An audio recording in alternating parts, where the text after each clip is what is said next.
I was in 3rd grade, our school teacher wanted to have a survey and made us kids vote on our favorite destination to travel to for a multiple-day school trip. The option with the most votes was London at 14 votes, followed by Barcelona, 11 votes, and Paris, which was the favorite destination of 9 people in the class. The teacher was, however, very surprised in saying that there was an unusual city in the survey that had got a single vote.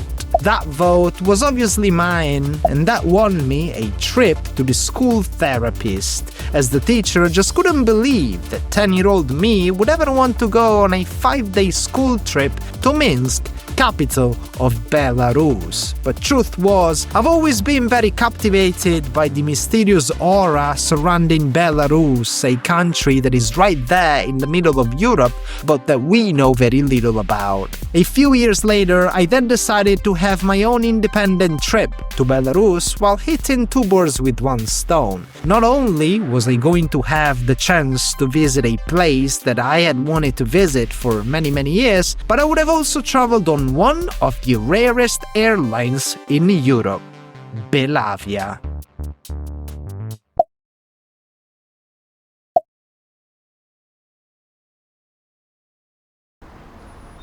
In August of 2021, a regular Ryanair flight took off from the airport of Athens, destination Vilnius. It was hijacked by the Belarusian authorities as soon as the plane entered the Belarusian airspace. The reason for that was that, allegedly, there was a bomb on board. However, international mass media were very quick in accusing the Belarusian government of hijacking the plane in order to arrest the 2 political dissidents who were flying on that moment from Athens back to Vilnius, where they resided. This diplomatic incident led to a series of massive sanctions that were unleashed by the European Union onto Belarus, one of which was the complete ban for the Belarusian national airline, Belavia, to fly in European airspace. Which is exactly the reason why, in order to be able to fly into Minsk today, we had to take a little detour and we had to end up here at Tbilisi International Airport, just because this is one of the very few places that you can still fly from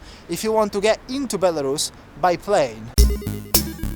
And our little adventure to Belarus was indeed to start from Tbilisi, the capital of Georgia, in the middle of the Caucasus. Considering the ban on direct flights to Belarus from the airspace of the European Union, I actually encourage everybody to go and have a look at the flight radar timetable of Minsk International Airport. It's an interesting geography exercise, with the majority of flights leaving to obscure towns and cities in Russia, Central Asia, and the Middle East. You can obviously still travel to Belarus by land from the European Union, but I really wanted to fly because obviously a big part of the fun was going to be flying on the national government airline Belavia.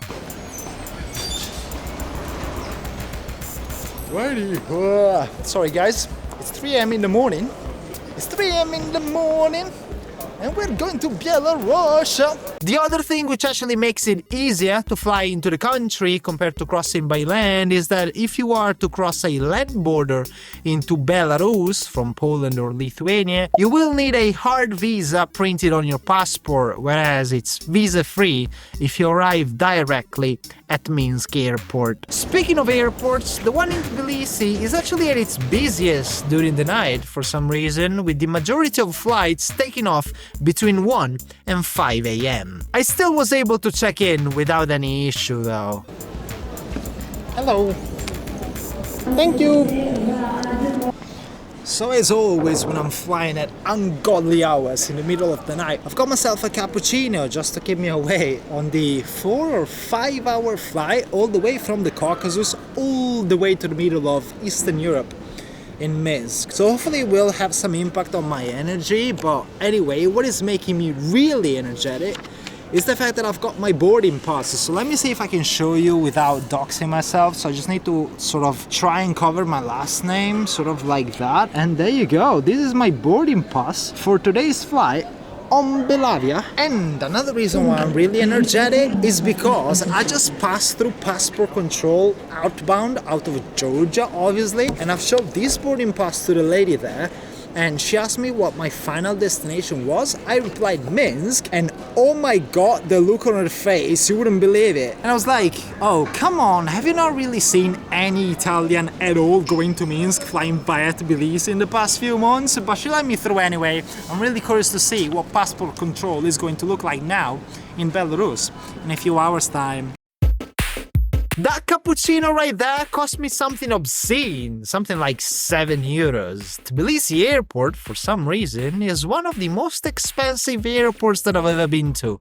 Very strange. Anyways, our gate was soon announced and boarding began not long after. We were now way past the point of no return and our excitement was growing. I was soon able to lay my eyes on one of the 8 Boeing 737s in Belavia's fleet, which was painted in the airline's new livery, which had replaced the iconic Soviet one just a few years ago. There you go, Boeing 737 from Belavia, the national airline of Belarus. Wow, exciting, right?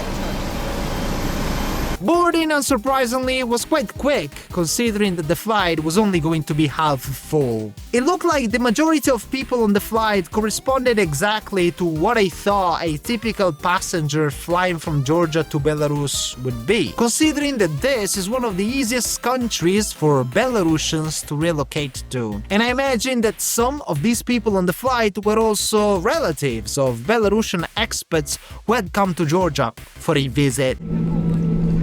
So we've already started taxiing towards the runway, and this is pretty much what the interior of any Belavia aircraft looks like. It's a bit retro with this letter right here, but I have to say it's pretty comfortable. Look at the legroom. I mean, I've got my backpack right here, which is taking a bit out of the legroom that should be available to me, but I can still just extend my legs here. And yeah, it's way better than Ryanair. I propose a motion that Ryanair should be the airline that should be banned across Europe and not Belavia. Nah, I'm kidding. I fly Ryanair all the time.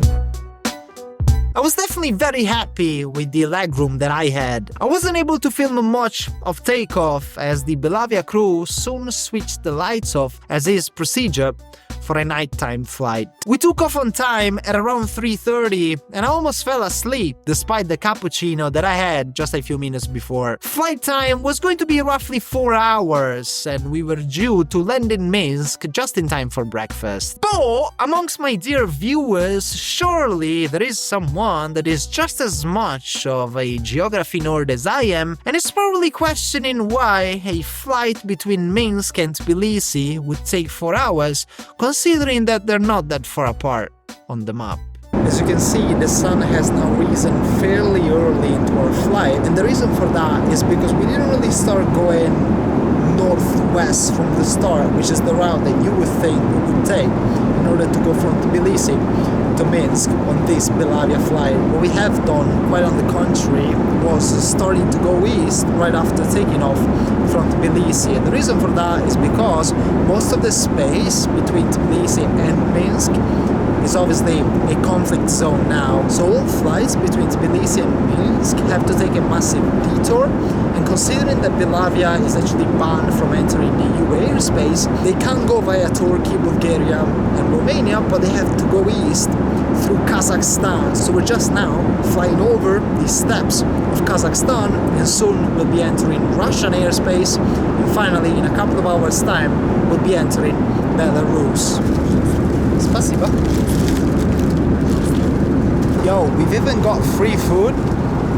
Belavia keeps winning against Ryanair.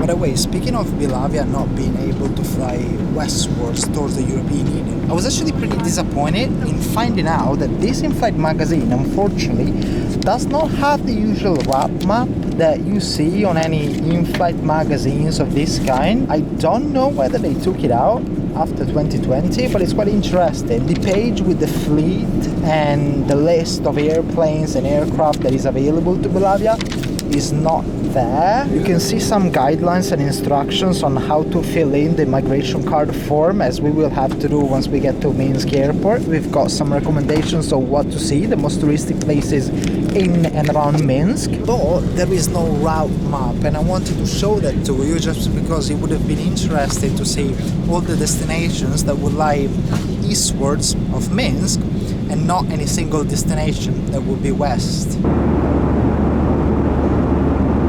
By the way, the linguistic situation in Belarus is definitely something that I will want to learn more about. From what it looks like here, it's like 99% of this in-flight magazine is in Russian. However, if I go to the very end, I can already see some example of the notorious Belarusian language, as you can see here. This looks like some sort of short story or something. I have to say, the flight was quite uneventful, and I enjoyed it. We didn't get hijacked, which is a good thing, in my book. I'm just joking, Belarus, just some innocent banter. No, but seriously, no turbulence. The crew was great, nice and cordial, and even though the food was just some packaged sandwich, I also liked that very much. And we soon crossed into the legendary Belarusian airspace from Russia through a border that a few thousand kilometers below is in fact not crossable by third country citizens such as myself due to some weird legislation that they have. But on a plane, it was absolutely fine, and we did it! We landed in Minsk. 10-year-old me would have been very, very proud of me. Спасибо. До свидания. The excitement now was so much through the roof and so high in the sky that it was just about to collide with Elon Musk's Starlink. At the thought of now having a full day that I was going to take to explore Minsk. Bit of a crappy weather here in Minsk here today, but at least we can say that we have finally set foot on Belarusian soil for the first time in my life. Wow. The only obstacle now between us and actually being able to enjoy liberty and the freedom of Belarus is passport control. So let's see what happens. I guess I'll just see you guys on the other side. No chance that I would have ever risked filming in a sensitive situation such as going through passport control in Belarus. But I can tell you what happened. We entered the terminal and at that point it just felt plain weird. This was noticeably an airport that had been built to serve hundreds of flights per day, but at that moment in time it looked almost deserted and even the lights were off. Before you go and speak to a Belarusian border officer, if you're a foreigner, you're supposed to stop by at a small stand to purchase mandatory medical insurance for 10 euros, which I did. And afterwards, I queued up to get my first ever Belarusian stamp on my sexy Italian passport. And passport control went fine. I was just a bit hesitant when the girl at passport control, a very young lady, asked me if I was there by myself. And I said, yes, what's the problem? And she was like, yeah, okay. But she let me through anyway. And now I'm able to see from the outside the National Airport of Minsk. That's what it says there, Nacionalny Airport Minsk, in Belarusian language. But even more important, well, it's raining, so you might see some drops of rain on the camera. What is even cooler is that here you've got the coat of arms of the Republic of Belarus. Let me actually go to that side so that I can show you better. You guys can see the colors of the flag of the Republic of Belarus. You can see the red Soviet star at the top, and at the very center, where back when 30 years ago you used to have the hammer and sickle, now you've got the silhouette of the borders of the territory of the Republic of Belarus. I'm a bit nervous, I have to say. I'm not usually that nervous when I travel to weird places like this, but I don't know, I've got this feeling like somebody's following me. I've already got KGB agent on my trail 2 minutes after entering the country. I hope not. There are some Soviet planes over there. I think that looks like some sort of open-air museum of Soviet aircraft. I mean, it's not really a museum because you've got two airplanes and that's it. But I think over there you've got the old Belavia livery, which I think is pretty iconic if you ask me. So let's just try and see if we can have a look. Wow, the amazing modernist building of the largest airport in Belarus.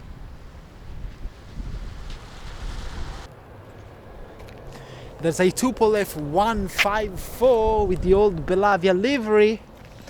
And on this side we've got Transavia export as well. You can still see the Belarusian flag on this one as well. This is actually an Ilyushin 76. So I think this used to be a passenger plane, just because you guys can see the windows. Whereas this one, it was either, I don't know, Transavia export. Makes me think that this used to be a cargo airline, which is probably now defunct. Or, if it's still operational, definitely, it's not using Soviet airplanes of this kind, Ilyushin 76s. I think they're still in use only by the Russian military and by some obscure and dark airline of Cuba, possibly. They're fascinating to look at though. Look at the tail. EW85581. That's the registration number. If I've got any aviation geek watching me right now, maybe you guys will be able to tell the flights and the routes that this very plane was flying on back, I don't know, 20 or 30 years ago. I imagine that it was mostly from Minsk to Moscow and back. But it's interesting. This one is EW76729. I think the registration number here was painted over, but this airplane, let me tell you one thing, this Ilyushin 76 is massive. On the other side of the yard, we've finally got a Soviet Union flag on the tail of this old Aeroflot Tupolev 134. And then moving forward, well, I can't actually move that much forward because the whole section here is completely flooded. It's freezing, and I'm filming here under Belarusian rain here in Minsk. But over there you've got an Antonov 24. You can see that it's a propeller plane. That one belonged to Gomel Avia, which I think is a defunct airline which had their operational base in Gomel, the second largest city of Belarus. And over there, I don't know if you can see, but it says Minsk Avia, the very last one, which I think is a Yakovlev 40. I could have spent days, weeks, months strolling through the old airplane exhibit outside of Minsk airport, but I needed to get on with my day. It doesn't seem like it, but Belarus is a big country and I wanted to explore it all. But I was still very happy that for the first video I managed to overcome the first and most important, if you ask me, challenge of this mission, getting into the country. From the next video we will go back to the airport terminal to inquire on transport to get into Minsk proper and officially kickstart our socio-anthropologic exploratory research of Belarus. Until then, cheers, thank you, and bye.